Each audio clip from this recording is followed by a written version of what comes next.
Good morning, good afternoon, good evening. This is Firoz Manji from the Raja Press. Welcome to Organizing in the Time of COVID-19. It's great to have you join us today for a really, I think, going to be a really interesting show. Our two guests. Our first guest is Sophia Edwards. She's an associate professor of sociology and Black studies at Providence College. Her areas of research and teaching include post-colonial sociology, colonialism, labor movements, race and racism, international development, and political sociology. She recently wrote a brilliant paper, Racial Capitalism and COVID-19, for Monthly Review, in which she asked, how can we understand the unremitting super exploitation of Black and other non-white racialized labor in the core, that is in the heart of capital, and in the periphery? Dominant approaches to capitalism are not enough, she argues. It is urgent that we anchor our analysis in the concept of racial capitalism, which helps us better understand the forces driving the global political economy. Key questions, in my opinion. To interview her, I'd like to welcome back a great friend and a former interviewee here on Organizing in the Time of COVID. We have David Austin. He's, as many of you will know, the author of Dread, Poetry and Freedom, Linton Kwesi Johnson and the Unfinished Revolution, published by Pluto, Fear of a Black Nation, Race, Sex and Security in 60s Montreal, and the editor of Moving Against the System, the 1968 Congress of Black Writers and the Making of Global Consciousness. He's the winner of the 2014 Casa de las Americas Prize. He's a producer of a 3-part radio program on CLR James, something all of you have to watch and listen to, the Black Jacobin. So a very, very warm welcome to my guests. Welcome, David. Welcome, Sophia. And Sophia, relax. This may be the first time that you're appearing on an interview show, but I am certain it won't be the last time. David, over to you. I'm certain you're very right, Firoz, too. And so wonderful. I'm happy to be here, and I'm happy to doing this with Sophia because, you know, I read this wonderful article that she wrote in Monthly Review a couple of months ago, and immediately I emailed Firoz and I said we need to do something. Right? Wonderful, remarkable, and very timely article, right, on racial capitalism, but with our particular context. So I want to begin by asking you a question. What motivated you to write this wonderful article? Like, what was the impetus? Mm-hmm. Well, thank you so much, Firoz and David, for having me here to talk about this article today. And because as we will talk, I'm sure in the conversation, we'll see that this is still so urgent and still so ongoing around the world. And so it's a really, really important discussion. And I'm glad that we are having it on this platform.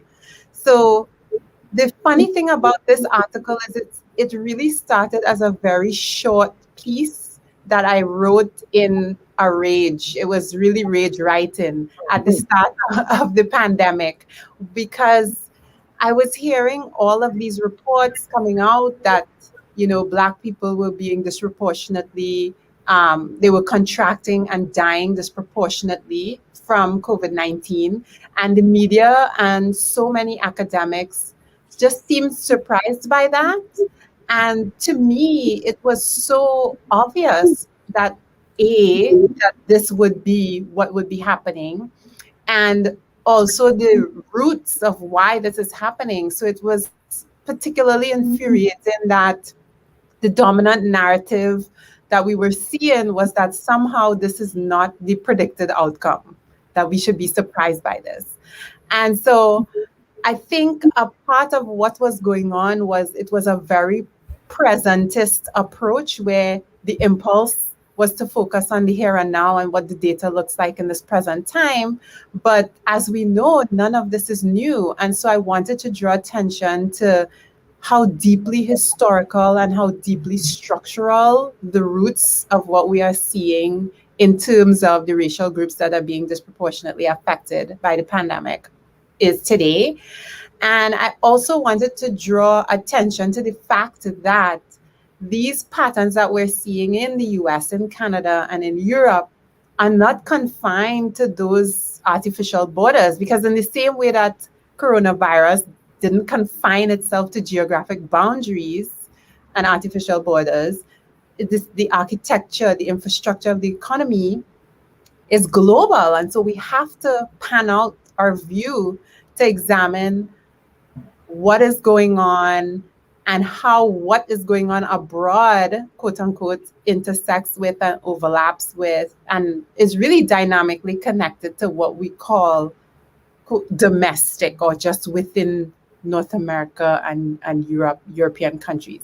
So for me, that holistic analysis, to understand the history, the global political economy, race and gender and labor, is that really essentially located in the Black radical tradition. So I try to bring that analysis into our understanding of what we are seeing, these inequalities that are now laid so bare for everyone to see in this pandemic. So let's go back to something you just said then, because we talk about race and blackness, anti-blackness, right? They're usually particularized, right? But you use the framework of racial capitalism to talk about this international, transnational phenomena that you just described. So why racial capitalism? Mm-hmm. So the term racial capitalism, I guess, is now being used more and more now in the social sciences. I think it was really popularized by Cedric Robinson in his famous work, Black Marxism. But really, he even popularized the term. He didn't invent the term. It was South African activists and intellectuals who were, theorizing racial capitalism, and he picked it up and sort of popularized it. But essentially, I'm using that term to draw attention to the fact that race and racism and capitalism are intricately connected, right? And there is a tendency within, leftist circles and also within academia to strip away the analysis of race in how we understand not just the origin and development of capitalism, but how it is continuously unfolding, even in our contemporary period today. And so the idea that we have capital who are profit-driven, there is a profit maximization motive that continues to structure the global economy, right? That this doesn't have any racial pattern to it is to ignore, right, a large is really to ignore the foundations of capitalism and what is going on. And so I was using this term to draw attention to that not all bodies are extracted from in equal ways in the capitalist system. We have to consider race, we have to consider gender, we have to consider colonialism in order to understand how profit continues to be accumulated, even within the pandemic, even as things have shut down. How is the economy still running? The economy, how is profit still being made? How are billionaires still able to make not just millions, but billions during a pandemic, right? What is that predicated upon when supposedly we're under stay-at-home orders and we're supposed to be at home isolated? It is because not everybody is at home. And who are the people who are compelled to still continue to go out to work, to continue to generate profits?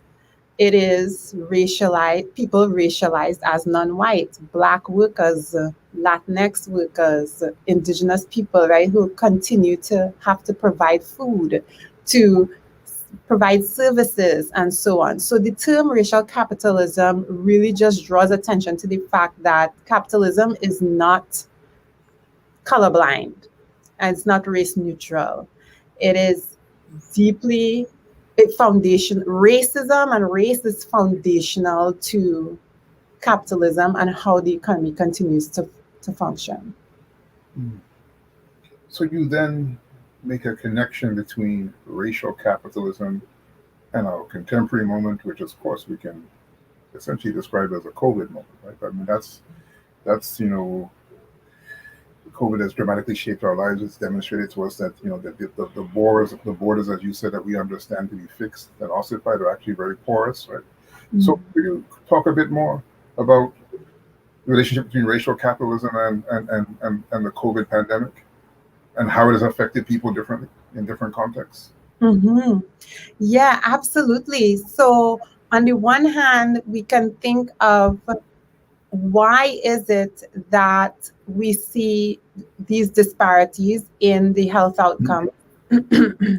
And when we think of the Black workers and other workers of color who are disproportionately affected, and we want to ask ourselves, well, why? Why is this the case? Well, why are these workers, what conditions are these workers in? And is that new, right? And so when we look at the industries that continue to function throughout the pandemic, Amazon, food production, the health services sector, or these areas, right, that had continued to what we call essential workers. Those workers were disproportionately Black and brown workers. And that is not a new thing, where because we are in a system of racial capitalism where certain jobs, right, have been relegated to certain racial groups, and therefore undervalued, and they are underpaid and exposed to the most difficult working conditions, the most hazardous working conditions. That stems all the way back to the period of racial slavery and the transatlantic slave trade and the exploitation of people, the racialization of people in order to extract from them. And so that is the link I draw between, the economy, how this economy is structured, which is racial capitalism, and the types of people who get disproportionately impacted because they don't have the luxury of staying home during, or being able to protect themselves and their families from the disease. So could you talk a bit more about what that has meant concretely? Because you give a few examples in your article, and it's kind of rich in detail and content, but it's also sweeping in another sense. So you go from Canada to New York to the Caribbean, the African continent. So can you talk a bit about some of those examples in terms of how we've seen it play itself out in relation to COVID? Yeah, absolutely. So one of the prominent examples I use in the piece, for instance, is the fact that farm workers, right, who kept food on the shelf during the pandemic. It is farm workers. Farm workers were disproportionately coming from outside of the United States and Canada and Europe. They were coming from the global periphery or peripheralized countries. Jamaican workers, for instance, in the height of the pandemic, were going to the United States to farm, to pick crops and so on. And they were leaving Jamaica. Jamaica at the time, right, in the early months of the pandemic, had actually done a great job in response to the pandemic, right? They closed schools, restrictions were placed on movement. Everyone, you had to wear a mask, and people generally obeyed those orders of having to wear your mask and so on. And so the rates of COVID contraction and COVID death in Jamaica was at the time quite low. And then they were leaving to go to the United States, which had, the worst case of COVID in the world. And so they were leaving the relative security of their home country. They were compelled to, right, to go abroad, to go to the United States, to work on these farms and be exposed to very poor working conditions, cramped housing, little to no personal protective equipment, and so on, thereby exposing them more to the disease, to contracting and spreading the disease. And this is an example of how profit accumulation, capital accumulation continues to depend on workers who are Black and racialized and workers from the periphery to continue to generate those profits. And in doing so, those people now are more vulnerable. They're in a more vulnerable position, more because they're being super exploited. Their lives are not valued in the way that other white lives are valued. So in some senses, we can talk about how that sense of alienation within their respective countries. You use the example of Jamaica, economic alienation, right? Precisely because of how capitalism functions in terms of development and underdevelopment, has led to these dynamics of racial capitalism in these big metropolitan cities like New York, and northern countries like Canada, United States, etc. So I want to go back for a second because one of the things that's really interesting about this article is that I don't want to say you reintroduce political economy, right? But in a sense, just given the nature of how race-class dynamics are discussed these days, and particularly race, right? What was refreshing about reading your article is that there's this balance between an analysis of race, analysis of capitalism, analysis of underdevelopment, right? In other words, this kind of old school framework of political economy. Why do you think that's important? Why is that such a crucial part of your analysis? Mm-hmm. I think it's really important because those thinkers, the thinkers that I'm drawing on from who are some of the thinkers, for example? Like who are some of the? Yeah, so like Walter Rodney, C.L.R. James, Eric Williams, Claudia Jones.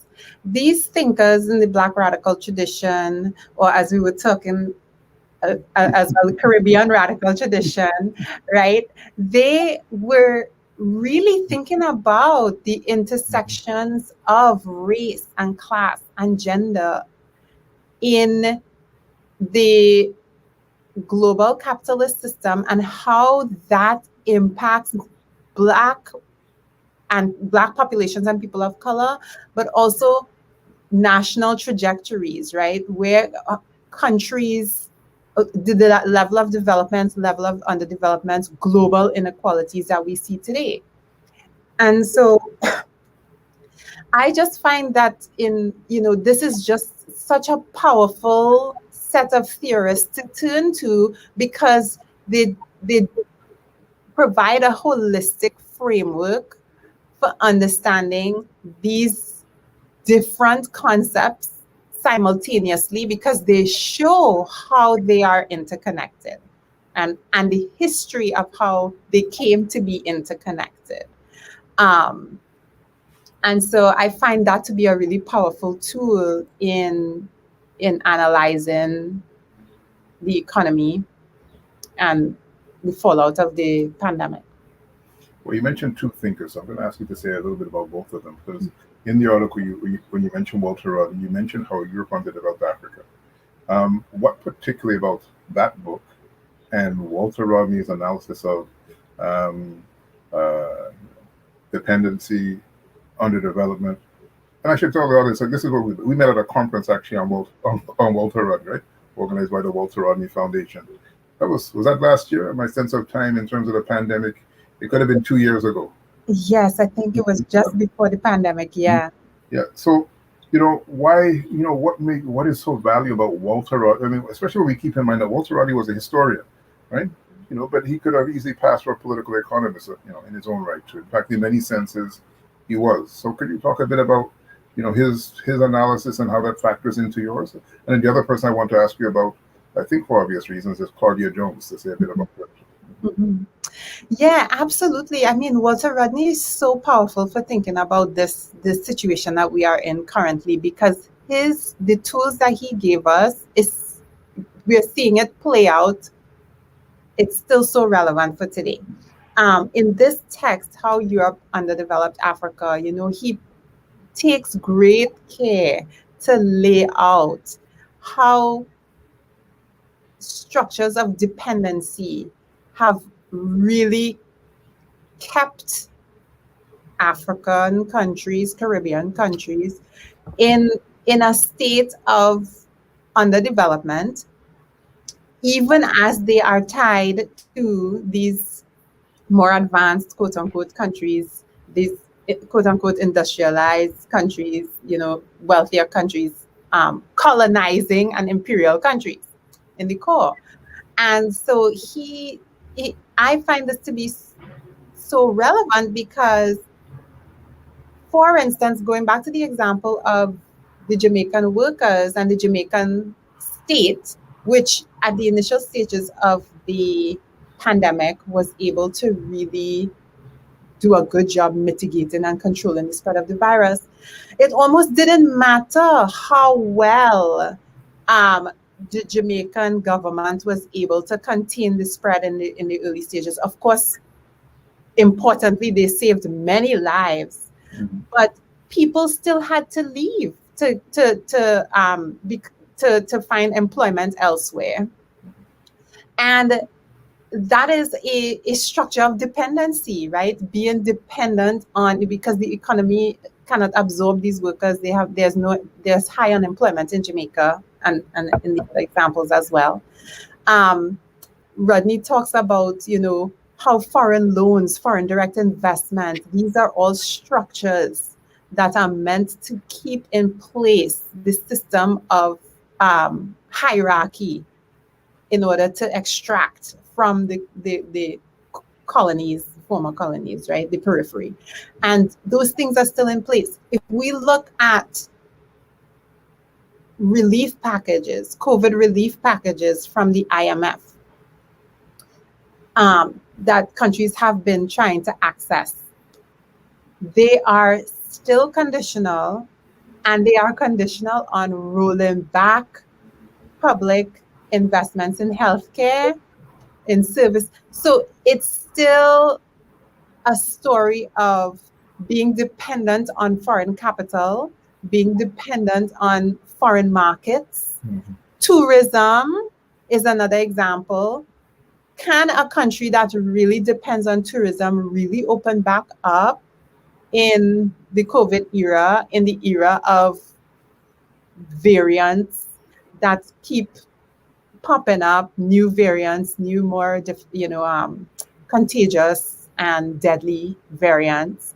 Well, I'm just because you, not to stop you, but because you mentioned tourism, I meant to begin by talking about, there are 3 sites right now that factor very well into your analysis.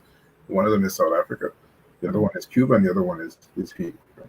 And of course, we're seeing in the case of Cuba, right, under the pandemic, under the embargo, the impact that it's had internally because of the dependency largely on tourism, which is again tied to the embargo. Of course, there are other internal factors contributing to the destabilization. But those are internal questions to Cuba. But clearly, the major factor that has led to this recent destabilization is the reality that the same dynamics of dependency, underdevelopment, and in this case, the specific dynamics of the embargo. But like when you mentioned tourism, in relation to Cuba, a country that has, in other ways and forms, has exercised a degree of autonomy, independence, and still finds itself in the situation that it finds itself in today. So I just thought that was like a really kind of cogent example of what you're describing. Mm-hmm.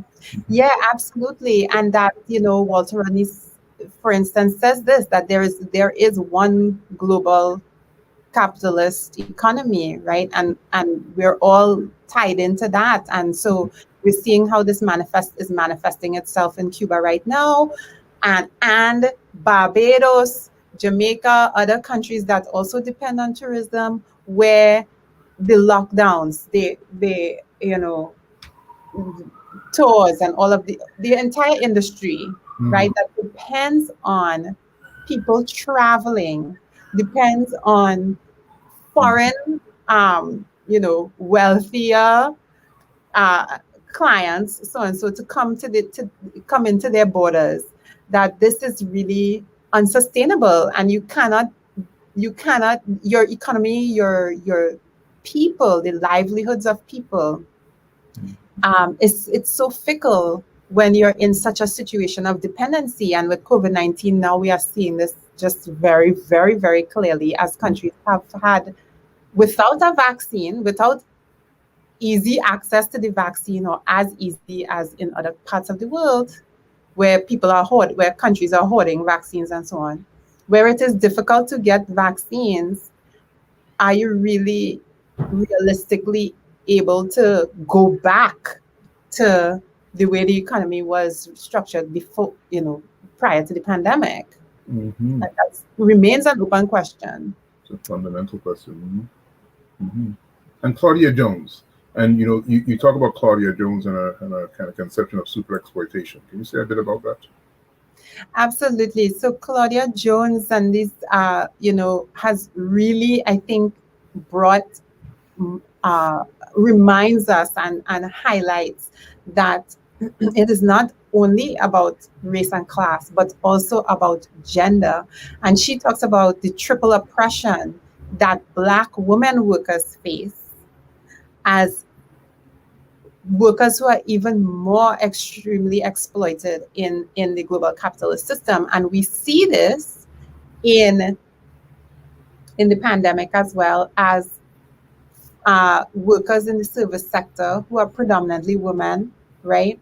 And also women in essential services, being disproportionately impacted. That dimension, I think, is less talked about than the racial dimension of the pandemic, the intersection of race and class and gender. I think, well, at least we've seen less of those analyses. But this is where Claudia Jones is so powerful, because she and other Marxist feminists remind us that there are multiple layers to this, and they intersect. And so we have to understand how these race, class, and gender dynamics coalesce to affect some people more than others. And there's an international dynamic to that, obviously, too, because as we see, I'm here in Montreal, and you're there in Providence, Rhode Island, and we know that in the US and Canada and the UK, many of the frontline workers, many people that work in the caring industry, are women from the Caribbean, as well as from the Philippines, I should add, too. So we see how, like, the international kind of circuits that feed into this movement and almost forced migration of another kind are tied to gender and race in this context too. Absolutely. And their framework is always reminding us too that central to all of these analyses is that there is domination, continual externalized domination happening of people in other parts of the world, right? So imperialism and colonial logics continue to drive, pushing people out of their home countries into such these kinds of jobs, care industry, healthcare workers, frontline workers, as how they get defined, but they're not valued in the same way as white workers. Absolutely. So there's a interesting, we'll say, tension, for lack of a better word, in some of your analysis. We take two kind of towering Caribbean intellectual figures, C.L.R. James, who in the Black Jacobin says the race question is subsidiary to the class question, but you cannot neglect race, right? although you cannot make it fundamental. On the other hand, you have Sylvia Wynter, and it depends on which Sylvia Wynter you're listening to or reading and at what moment, who actually agrees with James at some point, and then also perhaps down the road says, well, it's like the superstructure that shapes the base. Where do you because you're basically talking about racial consciousness in relation to classic capitalism. And, you talk about the wages of whiteness that Du Bois talks about, and, that David Rodiger and others have written about. So, so where, how would you sort of, what's your configuration of where these, these things fit? I mean, I think you probably talked about that already. Yeah, no, this is a really interesting question, because I think it goes back to sort of what we call the Black radical tradition, which is actually very diverse. And although they all would agree that race is central and that we have to analyze race and we have to, include this in our frameworks and our understandings of the global political economy, the ways in which they analyze, the ways in which they theorize the relationship between race and capitalism is quite different. So, as you said, we have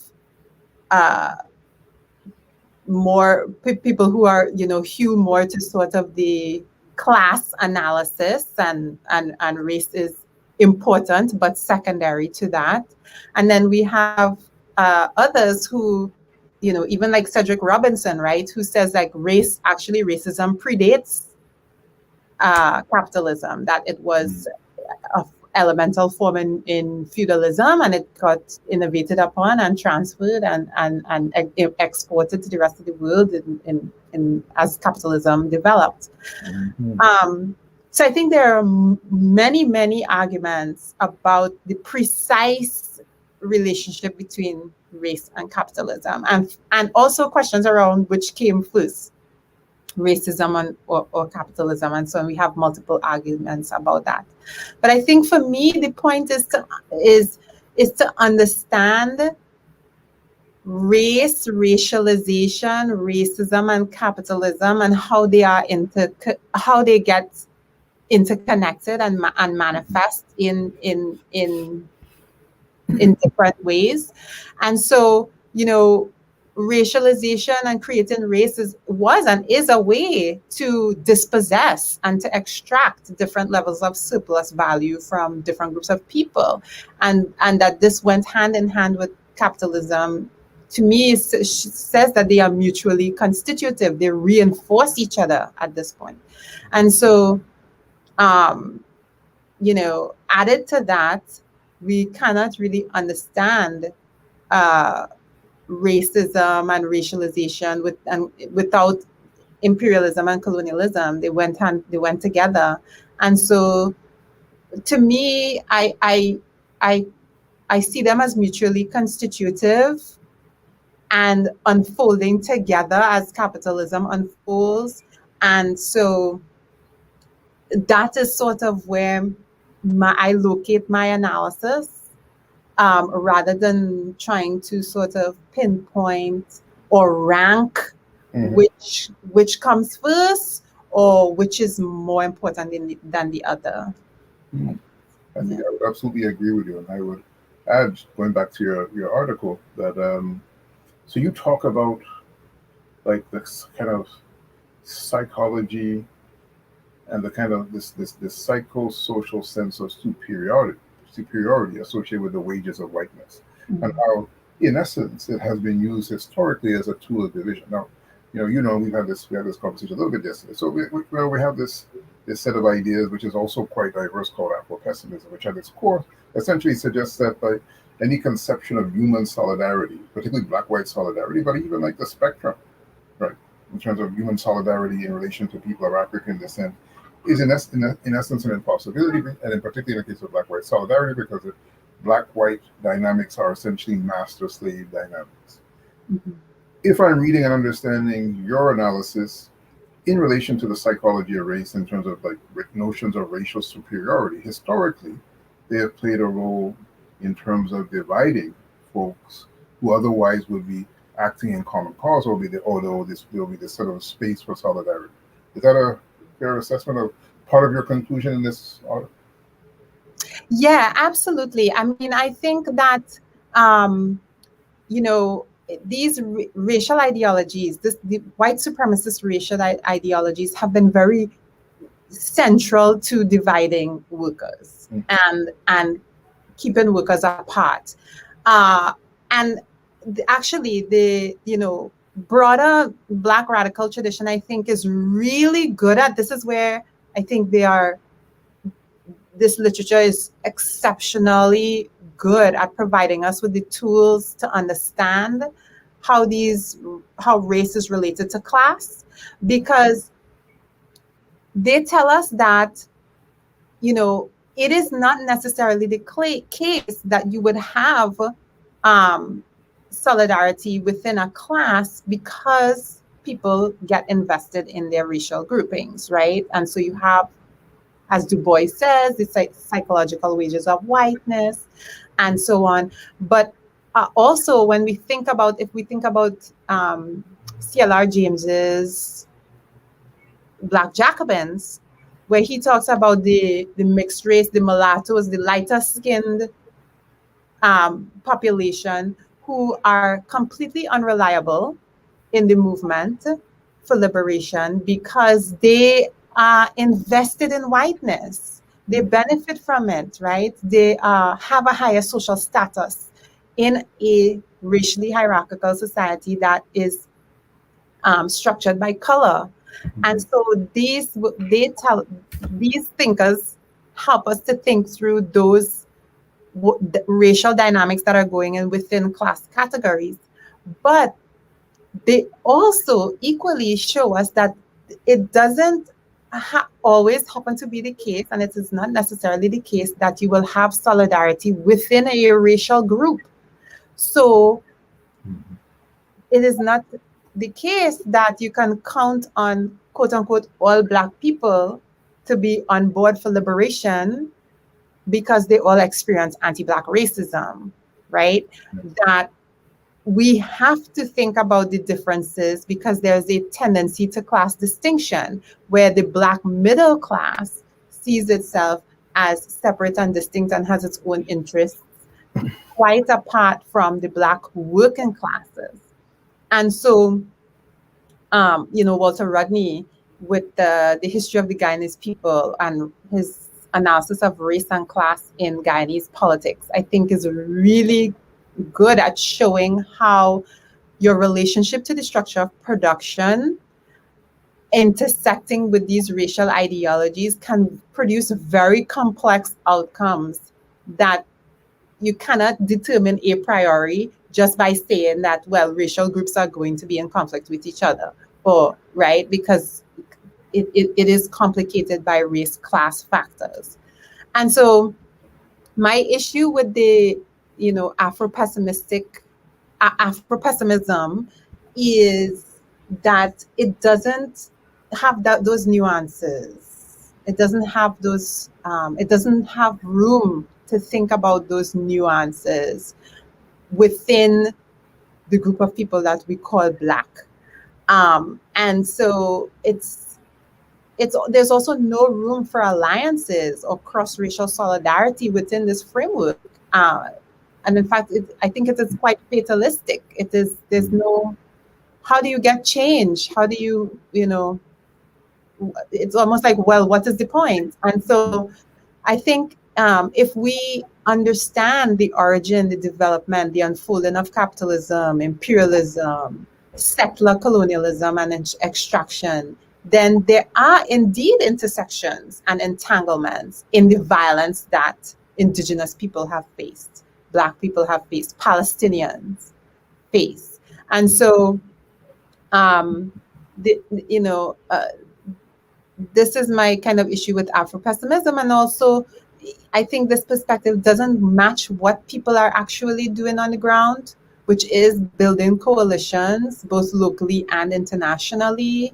And so I think there's a lot of complexity that gets reduced within that framework. Absolutely. So I want to come back to something in relation to the Black radical tradition, because it's very much tied to what you just said.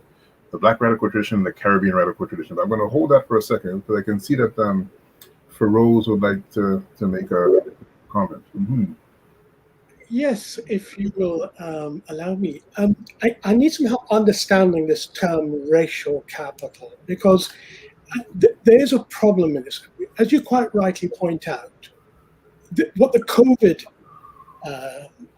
pandemic has enabled us to see is how it operates on an imperial scale. And that is, you have what many people have called COVID apartheid. The North having the vaccines, the South not. But if we take this one step further and say, look in a country like Kenya, where I'm from, we have apartheid internally. Okay? So the middle classes, the ruling classes, the oligarchs all have access to vaccines. But the vast majority of people don't. So what we're talking about there is not a racial capital. It is capitalism operating in its finest tradition of always seeking ways to exploit. So I think this term racial capitalism is a good way of seeing the imperial relationship, but not so good for understanding the colonial relationship. That is to say, how we are ruled. And I think we have to look at the fact that the vast majority of people are disenfranchised, they are made homeless, and so on. And they relate to their oligarchs the same way as what you describe as racial capitalism of black people and in relation to white supremacy. So I think there needs to be a little more complexity, to allow more complexity to be expressed in just your comments on that. I don't, not that I have to jump to anybody's defense, but I don't see how that contradicts, and maybe that's not what you're saying. I'm not sure how that contradicts. Yeah. I'm not contradicting. I'm asking to clarify. Mm-hmm. Mm-hmm.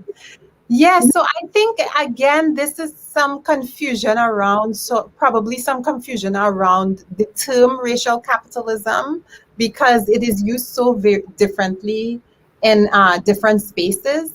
And really, in the way I'm looking at this,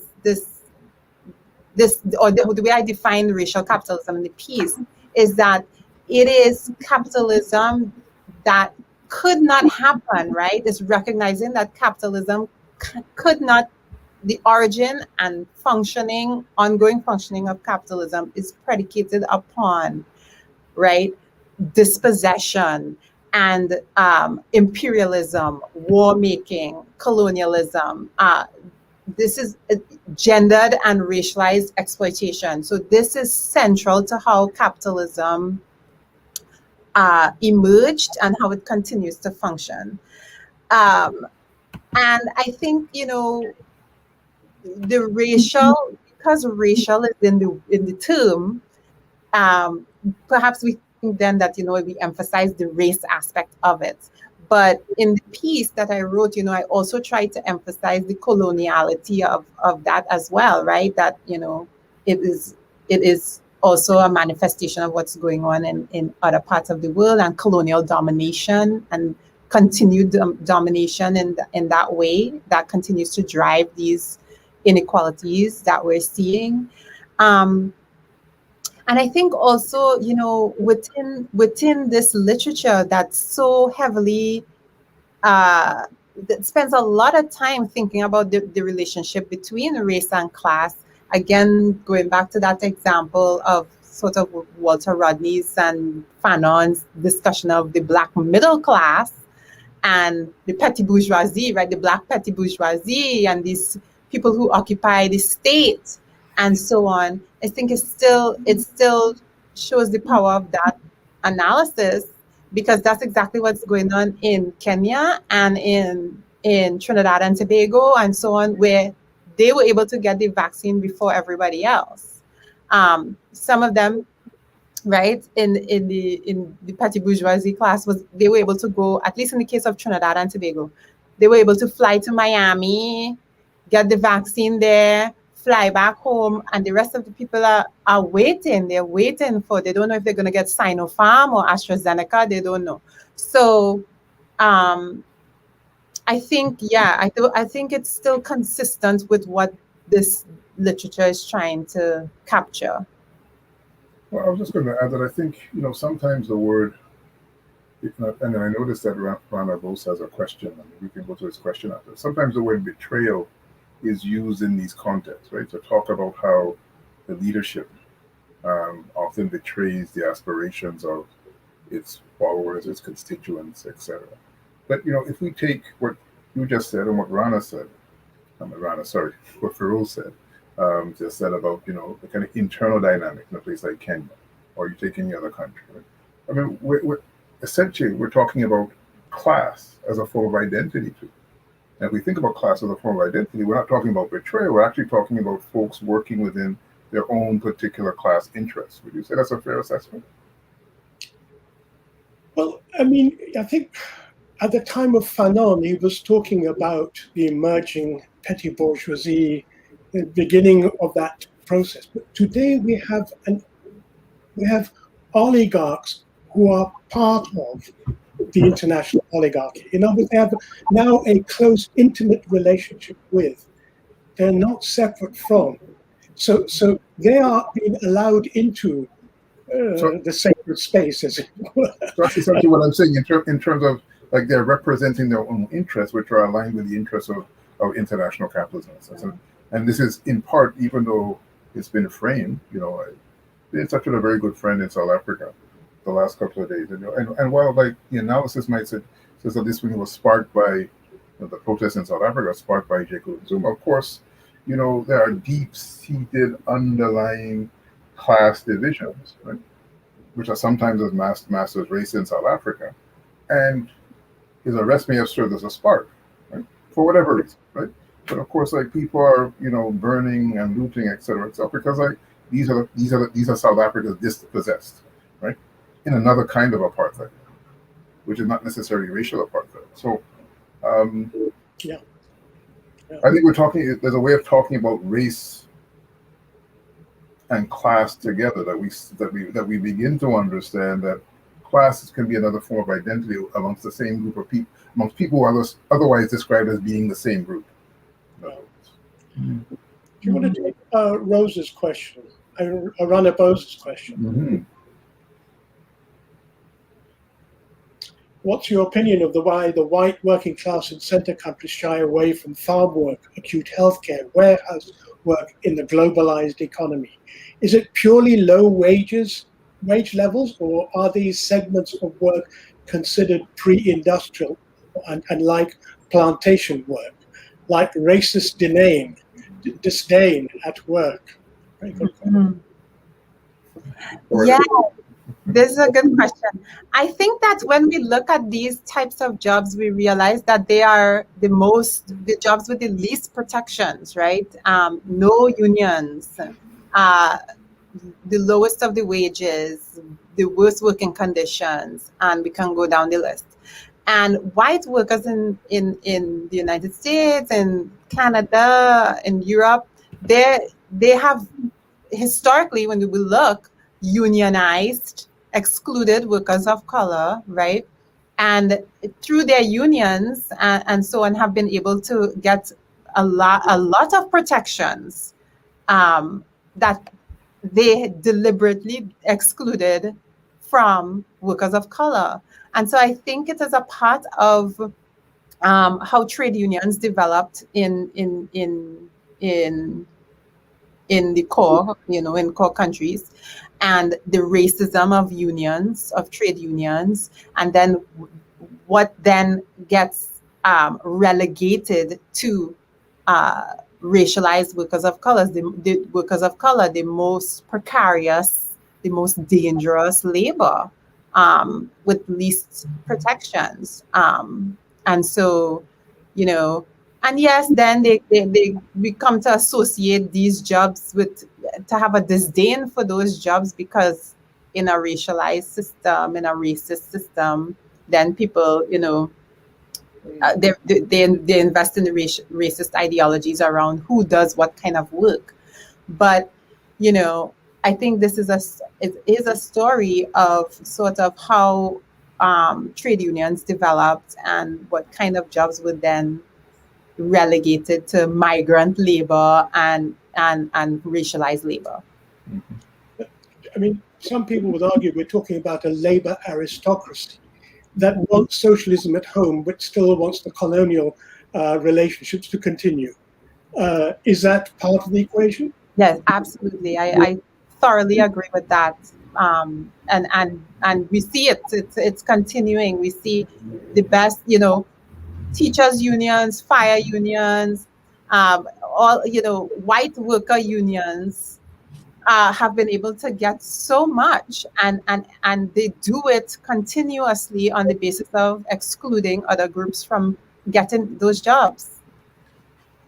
So I'd like to go back to something you said earlier about the Black radical tradition, and it's a continuation of a conversation we had, not here obviously, yesterday when we were preparing for this. Now, this distinction between is there a difference between the Black radical tradition and what we might call the Caribbean radical tradition? And if so, what are those differences? Like what? Yeah.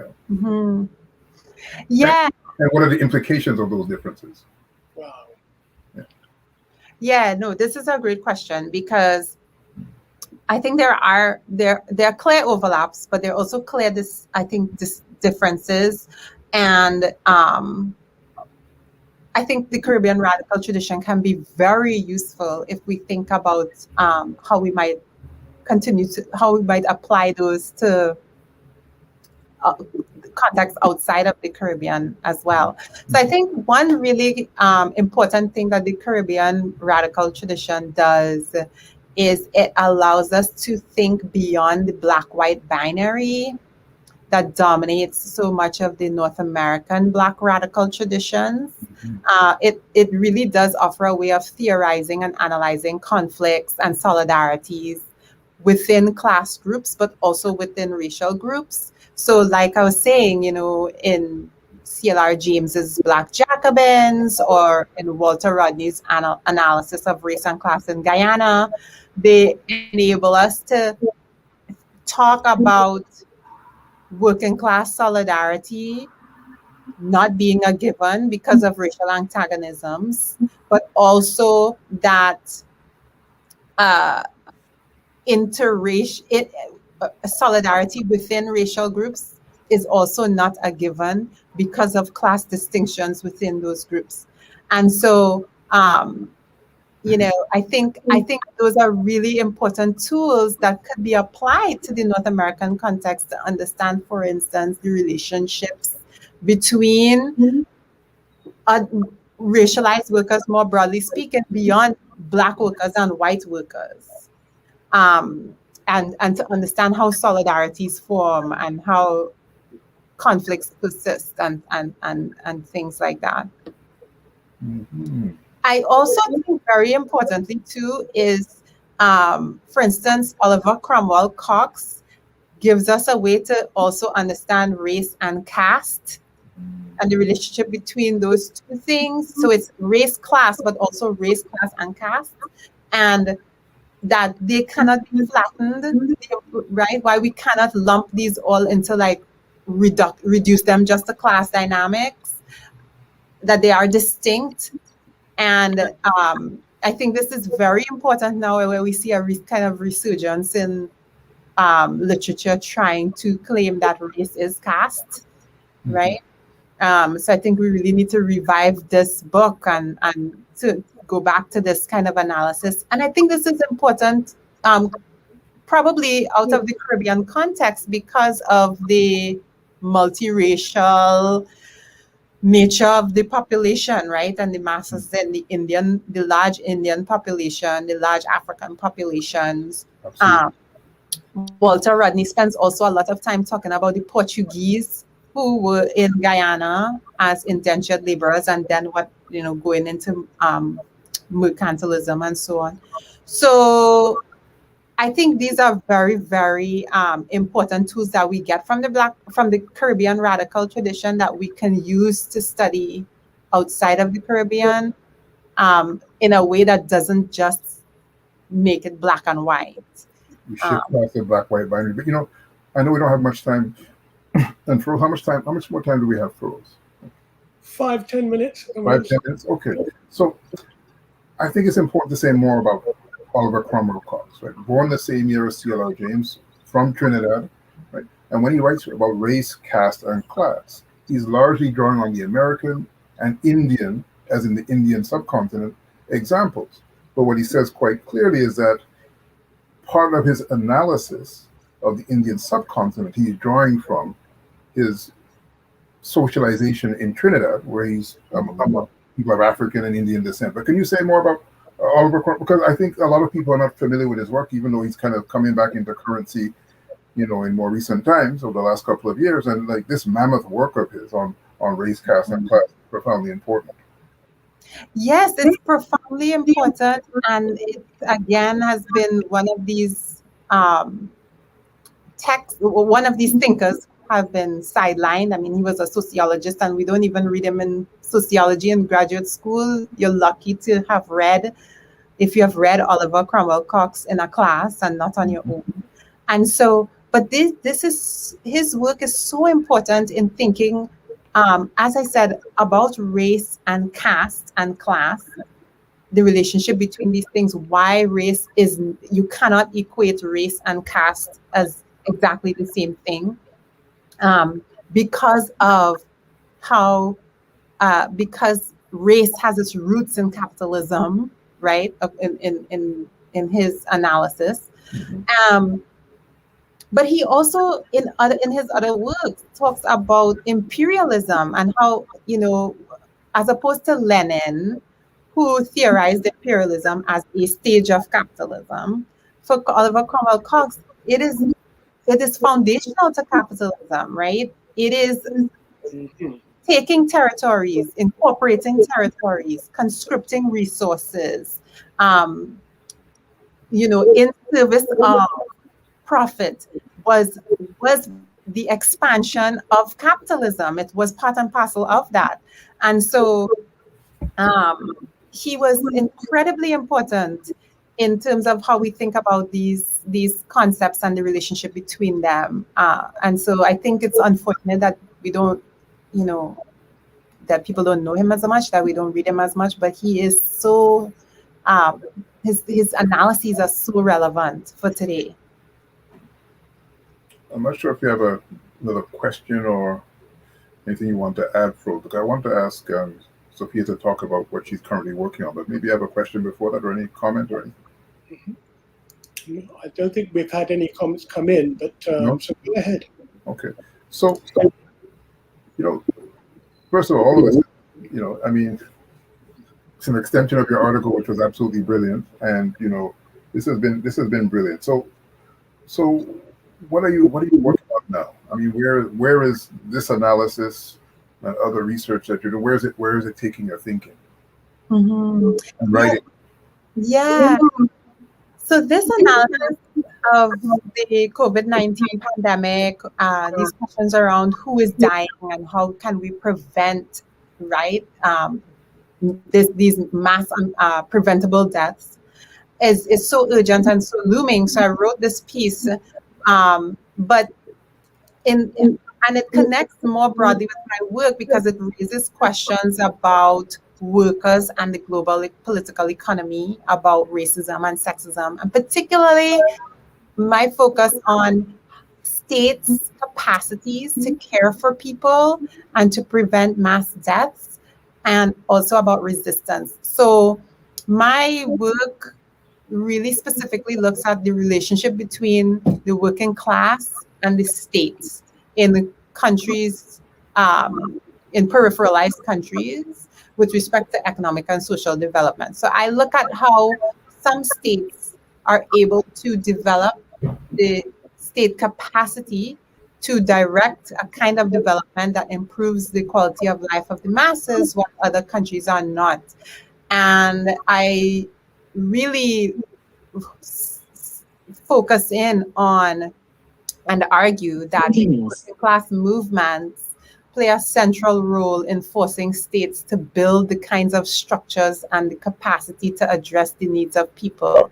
And it is not a story of, as some people argue, colonial rulers who left good institutions in some places and bad institutions in other places. And for me, it is about what have people done to push their states to meet their needs and to address their needs. And so right now I'm doing a book project on Trinidad and Tobago and working class movements in Trinidad and Tobago and from the colonial period into after independence. Well, as I said to you yesterday, some of the best books have come out of articles, and the analysis of this wonderful article perhaps warrants a book. So I'm just planting that seed again, and we'll see where it goes. But but wonderful. Sophia has promised that a pamphlet based on her article will be forthcoming, and I hope, David, you will consider writing a foreword to that to encourage people to read it. Okay, well, we're at 5 o'clock, and it's been an absolutely fascinating discussion. I mean, I think this could go on for hours. There are many, many themes which we've only just touched upon.